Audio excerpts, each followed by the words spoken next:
C'est fini, on rentre dans une troisième guerre mondiale. Ça, c'est à Tel Aviv il y a quelques minutes, 30 minutes. Regardez tous les missiles iraniens. Le Iron Dome ne peut pas tous les intercepter. Yo, c'est vraiment la guerre totale. Check ça, check ça, check ça. Boum. Il intercepte 1, 2, 3. Et regarde lui, regarde lui, regarde lui. Allahu Akbar. Oh my, regarde lui. Regardez-moi cette image de Tel Aviv. Downtown, centre-ville. Il fait quel temps à Tel Aviv? Il fait pas beau, man. Missiles, feu, des bâtiments détruits, des blessés. Je sais pas s'il y a des morts. Apparemment, l'armée iranienne a capturé une pilote, ok, israélienne de l'IDF.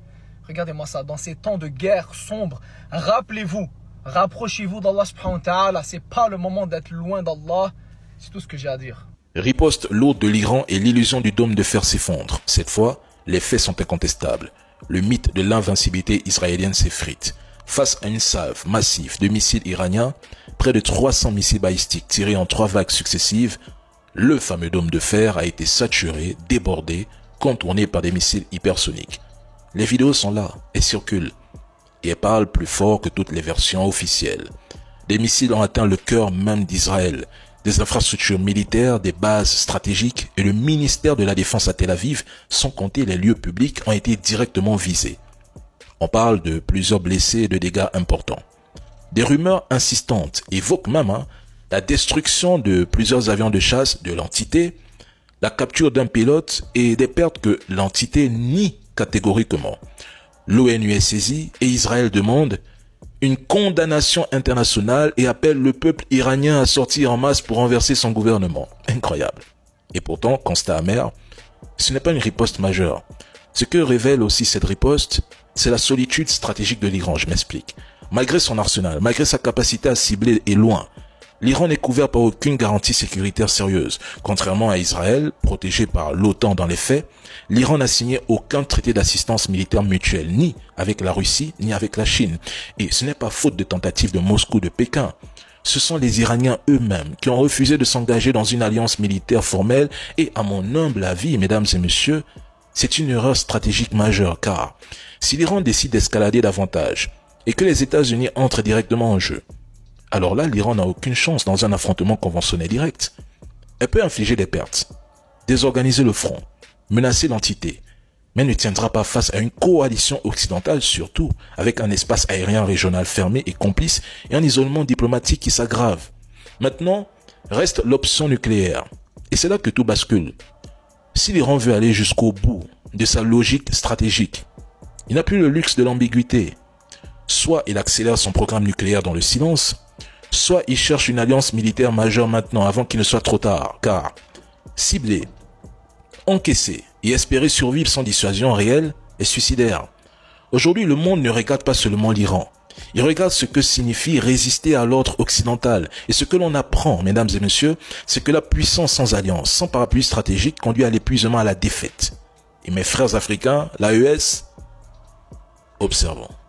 L'Iran parle de guerre sainte, l'entité déclare l'état de guerre, le Moyen-Orient brûle. Nouvelle phase vient d'être franchie dans l'escalade la plus dangereuse de ces dernières décennies. Alors écoute bien, je vais tout expliquer. Les déclarations se succèdent, mais celle-ci marque un tournant historique. L'Iran annonce officiellement que l'entité occupante a franchi toutes les lignes rouges. L'état-major des forces armées iraniennes parle d'une réponse illimitée. Des figures militaires clés éliminées par l'entité. Au cœur de la capitale iranienne, Téhéran, des frappes aériennes israéliennes ont visé des cibles précises. Le général Mohamed Bagheri, le chef d'état-major des forces armées iraniennes, le général Salami, commandant du CGRI, le général Ali Rachid, le chef de l'état-major de Khatem el-Anbiya, plusieurs scientifiques nucléaires de haut rang, des civils, des femmes et des enfants figurent parmi les martyrs. L'Iran promet une riposte historique. Le sang de nos martyrs ne sera pas versé en vain. La vengeance divine frappera cette entité terreau et ses alliés. Téhéran parle désormais d'une guerre totale. Le drapeau rouge de la vengeance a été hissé, symbole d'un djihad sacré à venir. Netanyahou qui prend la fuite. Le premier ministre israélien a été évacué en urgence depuis l'aéroport Ben Gourdon, escorté par des chasseurs F-16. Selon Tsahal, nous ne sommes plus dans une opération, nous sommes rentrés en guerre. En Jordanie, l'armée de l'air a intercepté plusieurs drones et missiles iraniens. Selon des sources pastéquiniennes, des avions britanniques, français et américains sont maintenant déployés pour protéger le ciel jordanien. L'OTAN est indirectement impliquée, le spectre d'une guerre mondiale s'épaissit. Mossad qui a frappé à l'intérieur de l'Iran. Des drones kamikazes israéliens ont été lancés depuis des bases secrètes installées en plein territoire iranien. La centrale de Natanz, cœur du programme nucléaire iranien, a été attaquée. Téhéran confirme que 2 de ces sites nucléaires ont été visés. Dis-moi ce que t'en penses en commentaire, donne-moi ton avis, partage la vidéo et abonne-toi. Mais pourquoi est-ce qu'Israël est quasiment intouchable politiquement et peut aller toujours plus loin dans sa politique coloniale? Même quand Israël bombarde les civils, colonise les territoires, bloque l'aide humanitaire, viole à peu près toutes les règles du droit international, les États-Unis et l'Europe restent globalement derrière lui. Mais pourquoi? Du côté des États-Unis, il faut savoir que ce sont des alliés historiques d'Israël. La preuve, c'est que depuis sa création en 1948, l'État colon a reçu près de 260 milliards de dollars d'aide américaine. Mais alors pourquoi autant d'amour entre ces deux-là? D'abord parce qu'on y retrouve la plus grande communauté juive hors d'Israël avec 6 millions de personnes. Certaines sont très haut placées dans l'industrie, la finance,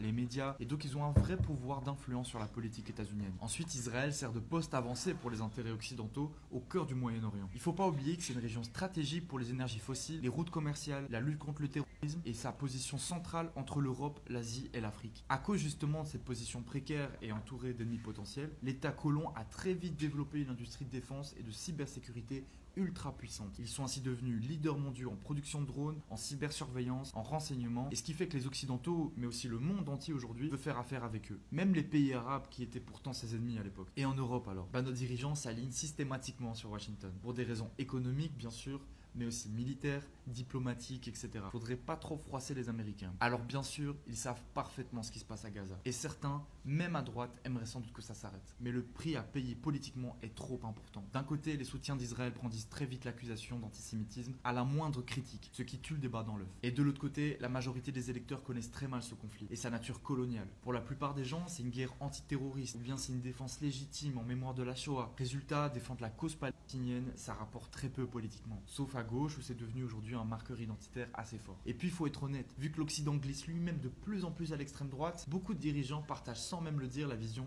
ultra sécuritaire, identitaire et répressive que Netanyahou.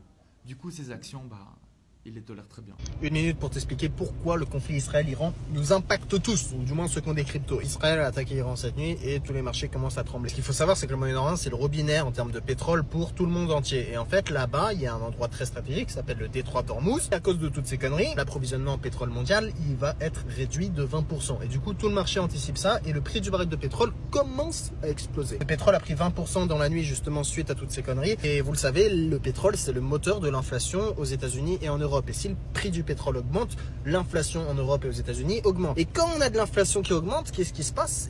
On doit monter les taux d'intérêt. C'est pour ça que Jérôme Powell ne baisse pas les taux d'intérêt. C'est pour ça que c'est très compliqué en ce moment pour nos crypto-monnaies et on n'est pas prêt de respirer encore et de se détendre. Le BTC a plongé sous les 103 000 $, il y a tout le monde qui commence à pleurer, mais ça, nous, on l'a anticipé dans le groupe privé, les gars. Dans le groupe privé, on a short le top du Bitcoin à 109 $ et nous, on gagne de l'argent quand tout le monde pleure et en perd. C'était assez simple de le voir, les chiffres de l'inflation aux États-Unis étaient tombés, étaient bons, Powell n'a toujours pas baissé les taux et en plus de ça, le prix du pétrole commençait déjà à grimper un peu, donc ça puait. Et ce genre d'analyse, c'est ce que je fais quotidiennement sur ma chaîne YouTube et sur mon canal, je t'invite à le rejoindre si t'es intéressé, le lien est dans la bio. Dans les prochaines heures, si l'Iran riposte massivement et qu'Israël, considéré comme le porte-avions américain au Moyen-Orient, contre-attaque, ni la Russie, ni la Chine n'interviendront. Pourquoi?